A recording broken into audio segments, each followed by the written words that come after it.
हर इंसान के अंदर आत्मविश्वास होना चाहिए, पर इस लेवल का भी नहीं कि ऐसी बॉडी होने के बाद और ऐसी हालत होने के बाद भी गुंडागर्दी वाली बातें करे। अरे मैं गुंडा हूँ और गुंडा ही मेरा धर्म है और शरीर देख के हल्के में रह रहा।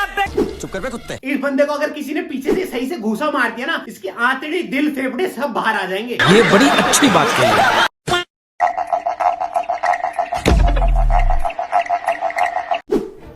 ये क्या है?